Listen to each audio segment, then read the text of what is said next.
Welcome to Real Estate Hustlers Podcast. I'm your host, Josh Appleman, the founder and CEO of Appleman Properties. On this episode, we'll be talking with Rasool, who specializes in financial analysis and underwriting to determine an investment's potential.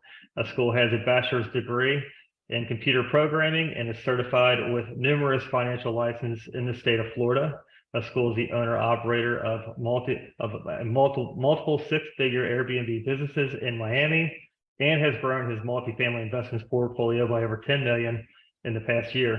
Rasool is also the director of acquisitions at Disrupt Equity. The firm currently has 3,042 units under management. Rasool, we're happy to have you here with us. If you could, please tell listeners a little bit more about yourself. Hey, Josh, thanks so much for having me on here, man. I really appreciate it. There's nothing really special about me, I would say. I work very, very hard. It's probably my superpower. I also have a pretty decent smile, I've been told. I started off in real estate back in, I guess I could argue 2013 when I bought my first primary residence, right? Learned how to buy a house. It built up equity over time and whatnot. But eventually, when me and my wife were climbing the corporate ladder, we got to a point where we're like, I don't think this is enough. We're taking a long time. We both made it to like the six-figure range and everything like that. But what ended up happening was, we're like, if we keep doing this for the next 40 years, we're going to be old and decrepit. And yeah, sure, we might have a couple million saved up, but it seems like we're just going to spend the majority of our golden years or, our youth just working a job that isn't exactly in line with what our passions were, right? So we basically got on the hunt. I started Googling. I literally Googled, like, hey, so how do you make money in real estate? Because I heard that 95% of millionaires are made from real estate. So it seemed like a pretty safe area to start. And around 2018 or so, we found bigger pockets, learned about house hacking. And so when we left Kansas City, where we were living at the time, we bought that first primary residence. We ended up buying a duplex against my better judgment. I was, the overly analytical dude who was scared of everything that can go wrong. This house was built in the 1920s. It's got a flat roof. There's some cracks on the side. I'll tell my wife, she's like, trust me, it's going to be great. Let's just buy it. And turns out I was right. All those things that I was worried about actually were problems. But the reality of the situation was, we really did benefit from house hacking. We lived in one side, rented the other side out. So our first multifamily property, technically on the residential side, was in 2018. And we ended up going from long-term rentals to short-term rentals.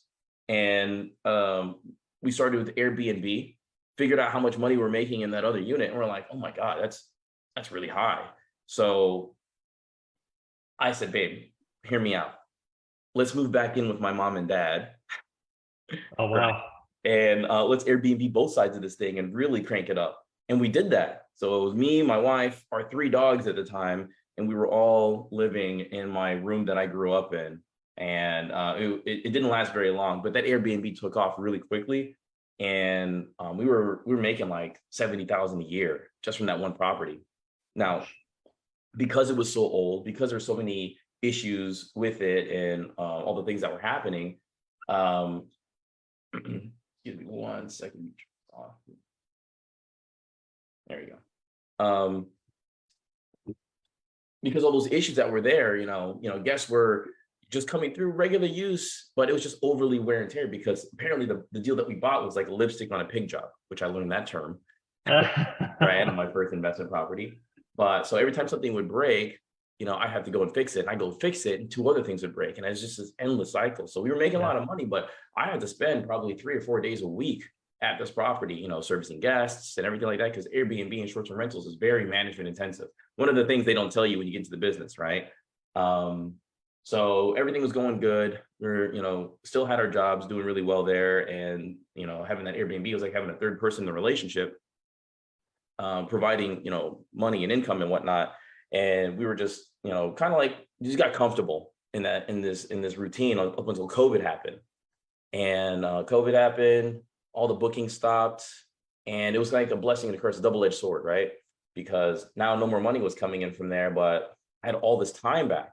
And I'm like, oh, wow, I didn't realize how in the grind I was at that property. So I took a step back and I was like, well, how do I scale up in real estate? Because I have 2 doors right now and I'm like drowning in just this one property. And I know there's people out there with like hundreds, if not thousands of real estate units. Like, how do they do it? And so I attended a boot camp to learn about multifamily.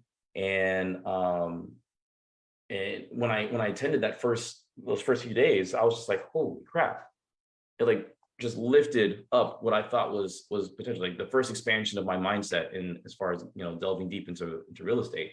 And I understood about, how multifamily operates as a team sport. You can take down bigger deals, right, with more people and just grab your piece of it and offload a lot of that responsibility if you want, or you take on more responsibility and make a bigger slice of the pie. However you decide you want to do it, that's the best thing I think about multifamily is you can kind of tailor it to whatever it is that you really want to do, what serves you best. Like for me, I'm just all about delayed gratification. Let me get the big pop on the back end.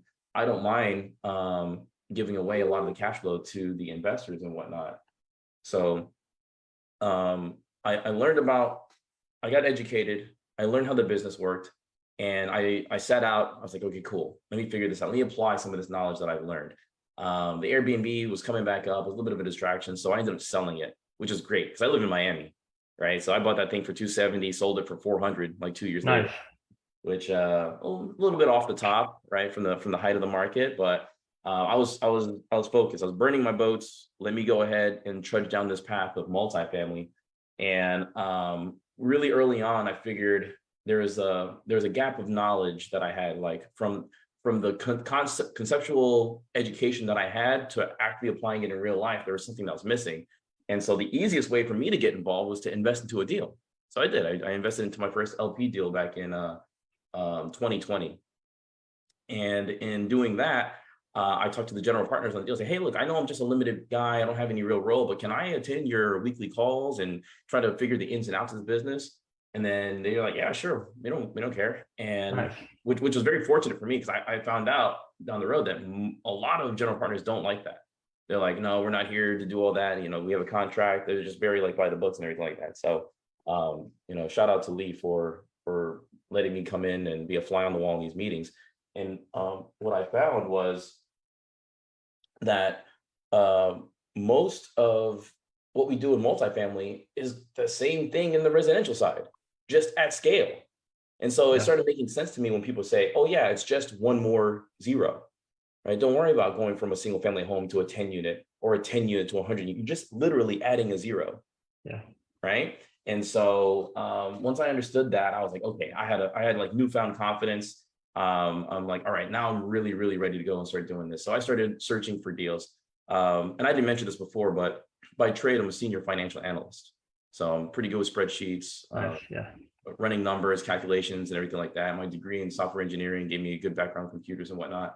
So I got really good at underwriting.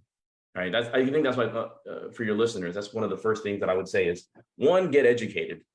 Right. Because you have to understand the business in order to even talk or do anything with it. Or if you want to socialize or network with other people in the business, you got to sound at least somewhat competent.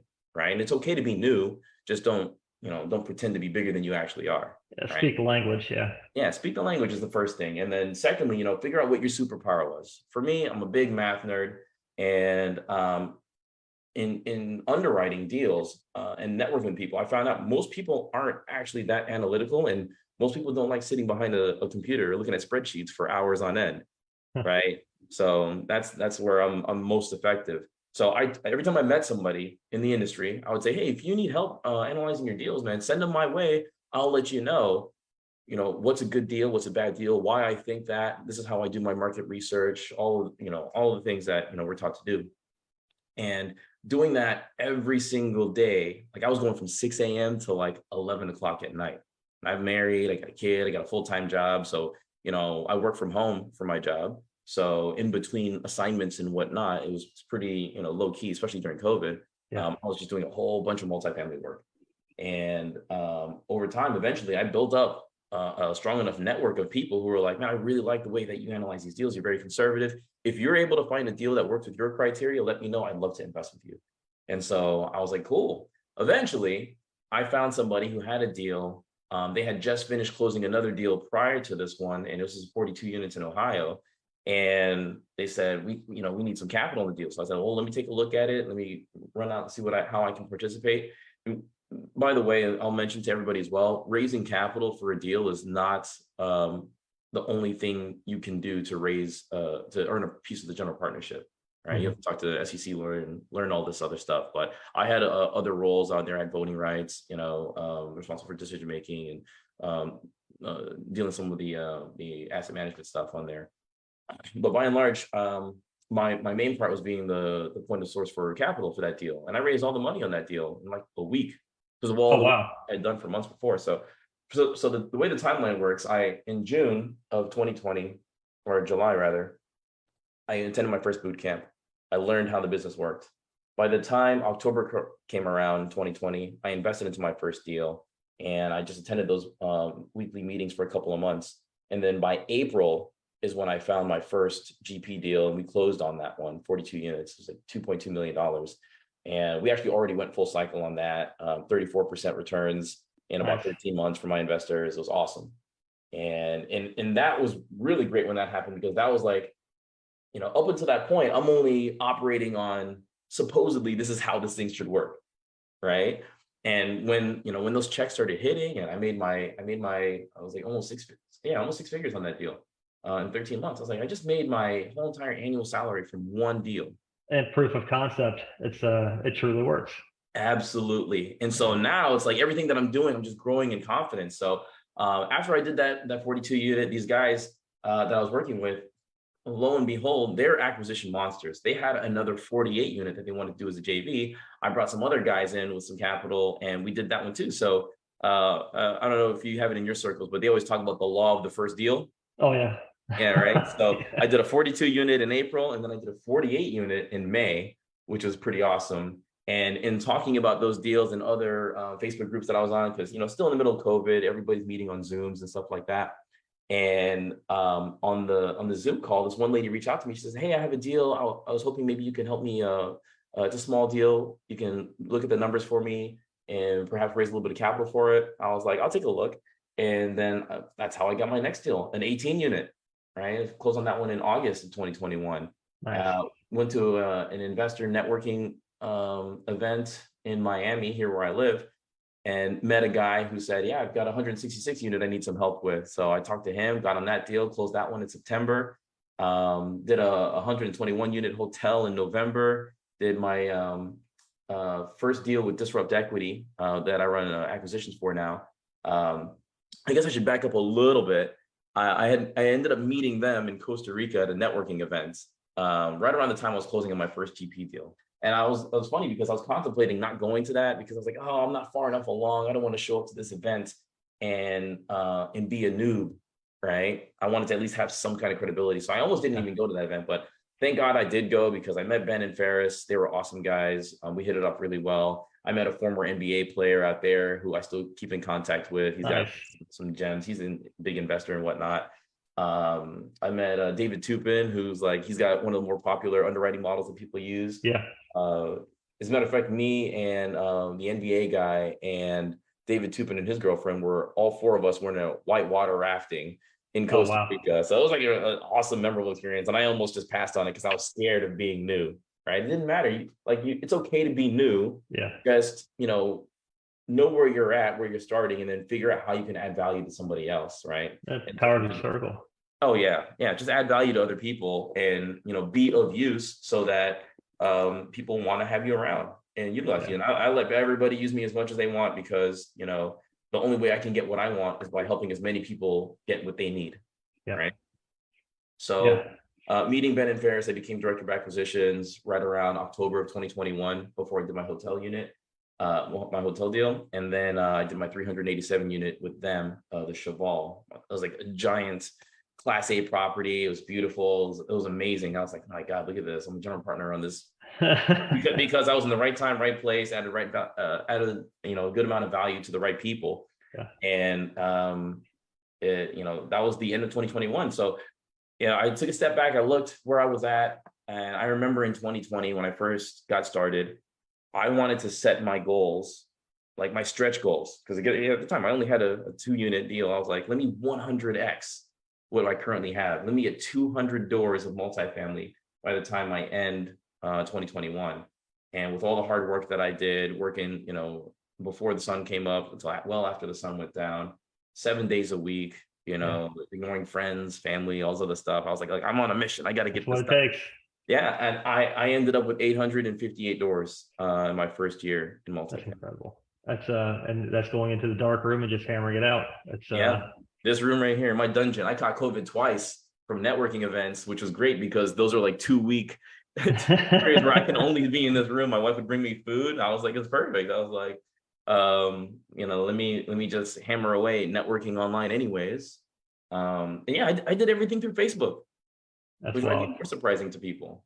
That's well, your story is incredible. It's definitely motivating and inspiring for anyone who's wanting to get into the breaking into real estate, breaking into multifamily, and hearing it from someone that truly started on the ground floor, and it started with educating yourself and then learning the language and progressing from there. So people have a misconception about what it takes to become successful. Can you just help me paint a picture of what that looks like? Yeah, I'm guilty of this as well. I've tried and dabbled in a lot of other things since my teens. I remember when I was working my first job at KFC, somebody said, "Hey man, you're a real sharp young man. You should come to this is a while back, right? It's a different world. You invited me to this hotel meeting." It sounds a little bit more creepy nowadays, but but it was for a multi-level marketing company. I can't remember. It used to be called Amway, and it was something else now. And that was the first time I learned about people making millions of dollars a month. I'm like, what? Wow. And I saw it supposedly, at least that's what they were pitching and whatnot. And so I tried doing that business a little bit, but I had no sales skills. I had no applicable skills that would help me succeed or excel in that business. So when I tried it and failed, I was like, oh, well, I guess this doesn't work for me. It's just for somebody else. Let me try something else. Eventually I got into like life insurance sales. I was a real estate agent at one point, and I just tried all these different things. And in hindsight, the biggest thing about it was, one, not being properly educated on the skills necessary to succeed in the respective industries that I was in is one. And then two, not applying as much effort as that would be needed to become successful in that field, right? So for me, by the time I got around learning multifamily, I had told myself, I was like, look, I've started things and I quit. I had New Year's resolutions, like new year, new me. This is my year. I'm going to do this. I said, this is my year for probably over a decade. Right. And every year, January 1st, I'm like, oh, well, maybe not this time, but this time I'll get it. Right. But what was different for me when I got into multifamily is I dedicated myself to learning this as much as possible. I even sat my wife down. I said, look, babe, I'm about to go do something. It's not going to be very healthy. And I need you to be supportive and understanding that this is not permanent. I just need to go ahead and work extremely hard at this and not give myself any option for failing, because I'm tired of being a failure. I'm tired of quitting things and starting or having these new ideas and giving up on them and all sorts of stuff. And I've done that like, man, I guess at this point I started in 2020. So I was 37 years old when I got started in multifamily. But again, mind you, I've been searching for this whole financial freedom, business entrepreneurship stuff since I was like 16 years old. So at this point, it's been most of my life trying, starting, getting defeated and quitting, giving up, getting into lulls. That's how I ended up with the whole 9-to-5 thing. It's like, well, shoot, let me go get a job. Programming, let me live in corporate America, and it was easy, right? At this point, prior military experience, accelerated language program. I was a Korean linguist in the Army. My degree was at an accelerated college. I did a 4-year degree in 21 months. So I'm not a stranger to hard work and hustling and all of that stuff. Life insurance sales, all that kind of background, right? By the time I settled into corporate America, I was like, these jokers cannot keep up with me. Like, I was the top of everything I was doing. But when I reached a certain level, I hit that, I made it 6 figures a year. I'm like, this is the ceiling, man. I mean, I could go and get another promotion for an additional 20,000 a year, but I would lose a lot of time because I'd become a manager at that point. I'd have to babysit all these other people that I had no interest in doing. So I was like, this is it. This is the last job that I could ever have and still keep my sanity. How do I get out of it? And so that's when I was like, all right, let me hunker down. Let me be serious about this. Let me make a commitment and a dedication to myself that I cannot fail. I have to succeed. That's phenomenal. And it's mindset. It boils down to what is your limiting beliefs and how can you overcome them. I'm Absolutely. with you. Why do you think you were so successful so quickly? Is it just the everything you went through just through the course of trial and error, or is it a build up and then you finally connected the dots and then your superpowers came out? Yeah, it was a combination of all of that. So one, in trying and failing and giving up on all these things that I've done in the past, I learned that you can't just try something for like 2, 3 months, 4 months and be like, oh, I gave it a good shot. I guess it doesn't work. Like, I work out a little bit, spend some fair time in the gym. If you're new to working out, if you work out for 4 months and you don't see any results, you can't just quit and say it doesn't work. If you put in a year, 2 years, 3 years, 5 years of dedication to working out, not 5 days a week for 2 hours a day, but 3 times a week, 45 minutes, get up and move, watch what you put in your mouth, eat a little bit less. If you just do that consistently for 5 years, you'll be a completely transformed, brand new person. Yeah. And so that's when I realized about the power of being focused and committed on a single goal. That was one. And then two, definitely having mentorship. From all the other things that I've done in the past, this is the first time where I had somebody like guiding me by the hand, like, hey, look, this is how this business works. This is what you have to do. Just do that. And once I learned the broad spectrum of everything that's required or what you can do in multifamily, I narrowed it down to the things that I liked and the things that I wanted to do. And then now I'm like, let me go ahead and just focus my energy in growing in that one lane.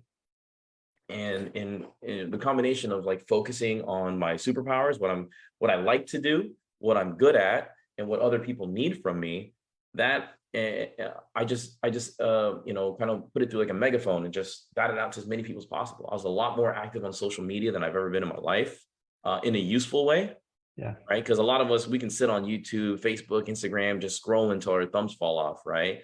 And before you know it, you've lost, an hour or 2 hours in the middle of in the blink of an eye. Yeah. So, and that's actually another thing. People are kind of like unaware of their digital echo chambers. Are you familiar with that? Explain that to me, please. So I've not heard that. So these social media platforms operate on an algorithm, and they're designed to figure out what is going to keep your attention the most. And so if you sit there and watch like prank videos, then all of a sudden you see a big influx of prank videos. If you like watching like girls and fitness or whatever, then you'll get a lot of influx of that. So what I did was you can click like the 3 dots at the top right of anything. Scroll through your social media right now, right? As a matter of fact, I'll go through mine. I'll show you how efficient mine is for what I do. If I go to my social media right now, so first person, she's a real estate investor. This ad that I got is for a guy who teaches a system on how to flipping. So even my targeted ads are all designed to get me more of what I want in business. This is a personal friend. This is a real estate investor. This is a big real estate investor. He has the $1 billion boardroom. Javier Hinojo, Del Denny, high performance coach. And these are my ads. Roger Jacobson, a Utah investor. This guy's asking the question, any good real estate conferences happening in Q1, right? Like this is my Facebook, all of it. Sergio Perdovez, he's out of West Palm Beach. Yeah, I know Sergio. He's great people. He's a great guy. This is my stuff. Everything from masterminds. So I cleaned up my Facebook digital footprint so that I'm targeted by nothing but real estate. And you can do that just by looking up the same. Yeah, you got to train the algorithm to. Exactly. You got to train the algorithm. So if you see something that's like not going to help you get your goals, click those buttons in the top 3 buttons. Say hide, or I want to see less of this, and keep doing it over and over and over. And if you see stuff that you do like, actually like on it, hit like, love, whatever, react to it, write a comment on it, so that the algorithm's like, oh, okay, this is what this guy is going to keep this guy engaged, right? That's huge. Yeah, that's a cheat code. I went through my wife's. My God, I went through my wife's social media. I was like, no wonder you're depressed. She's got like animals getting abused, like it's news, right? Like, can you believe that people are doing this? And it's just all the sad stuff. So she'll come to me some days. I hope she doesn't get mad that I'm telling the story, but she'll come to me some days. She used to, at least before I did the digital echo cleanup on her. She was just like, babe, I'm so sad. I'm like, why? She's like, look at this. And I'm like, why are you watching this? Like, why are you allowing this into your mind? Right. And that's why I tell people, like, mindset is the number one biggest thing that is going to help you or hurt you. Right. Yeah. Because if you look at where you're at in your life and what you've got, it's a combination of all the decisions and choices that you've made previous to this point. Yeah. So in order to get the things that you want, find somebody who's doing it and have them teach you. Most people won't do it for free, so buy a coach, right? You can get a lot of free information out there, but I mean, I'm telling you, man, I'm a very avid, I probably have a PhD in YouTube University, and it's difficult to find really good concentrated information that's going to give you actionable steps to get to from where you are to where you want to be in a short period of time. So, I mean, I talked about 2021. Long story short, it was more of the same in 2022, except I set my goals for 3,000 units, which was my stretch goal for 2022.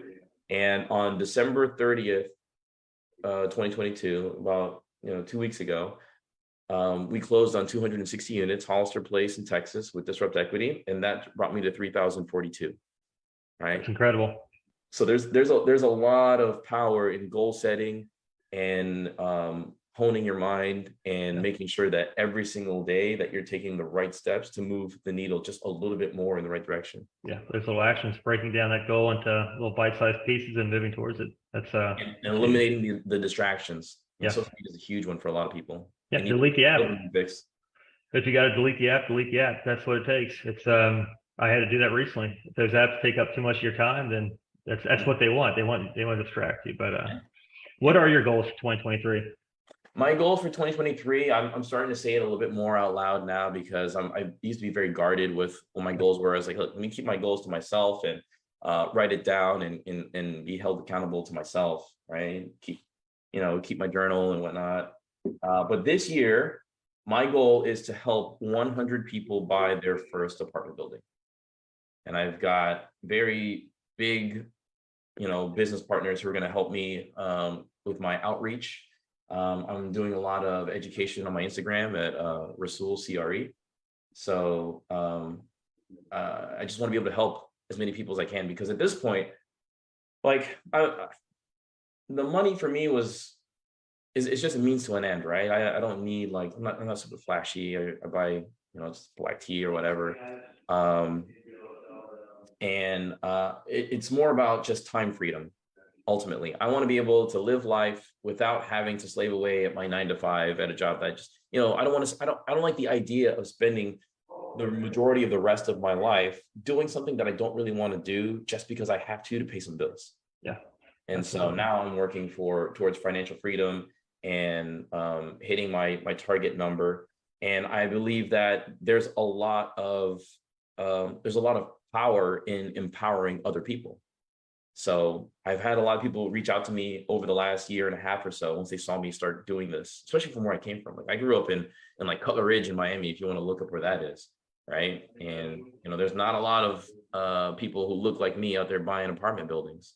So when people started asking me, how do I do this? Do you have a course? Do you teach? I'm like, oh no, that's not me, man. I'm just a soldier. I'm just a pawn going through the chessboard, right? That's all I want to do.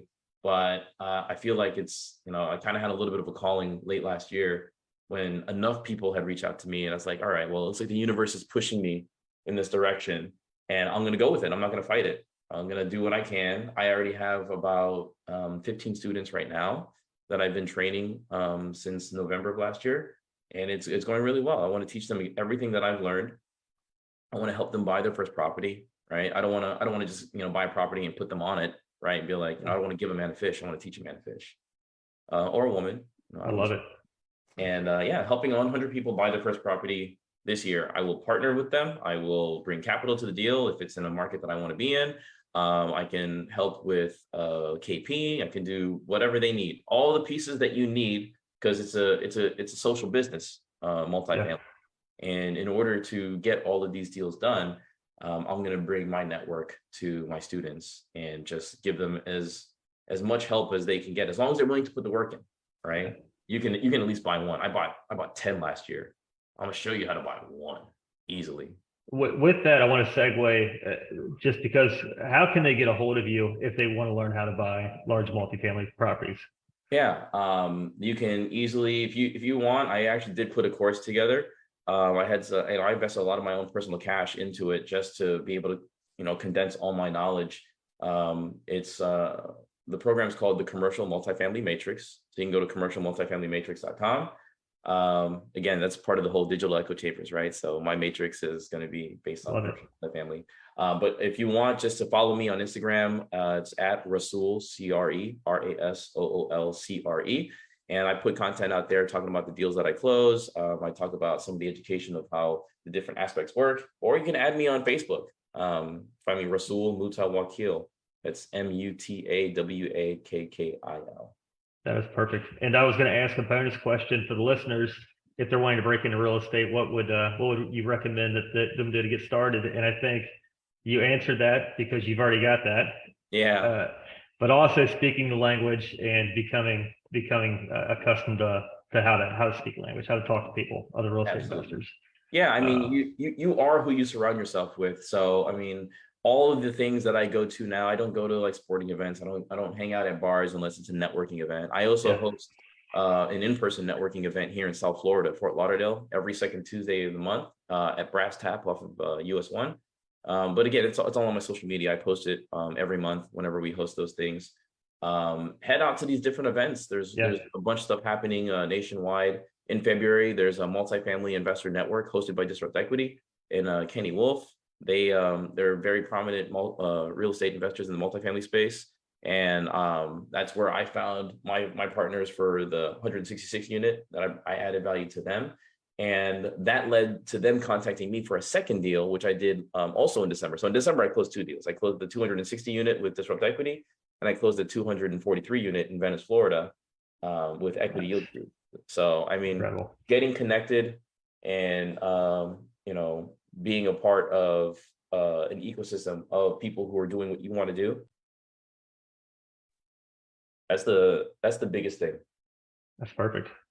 Well, it was a true blessing to have you here. I'm truly grateful, and look forward to seeing what else you're going to be doing in the future, because you're already doing huge things, and it sounds like it's going to be a trajectory just forward, man. You're killing it. Definitely appreciate you having us on here, and we'll be talking soon, I'm sure. Awesome, man. Thanks so much, Josh. I really appreciate you reaching out and asking me to come on. I love doing this stuff, talking to people, and if I can just help one person realize that it all comes down to just making a choice. I want to be successful. I'm not going to give myself an opportunity to fail. And as long as you don't quit, by the way, like failure is okay. Just don't quit. That was the mistake that I made in any of the other businesses that I was in. If I would have stuck with any one of them for longer than I had and just really pushed the needle, I would. If you don't give up, then you can't quit. You can't fail. 100%. All right, my man. Appreciate it. We will talk soon. Likewise. Hey, thanks so much. Thank you. Bye.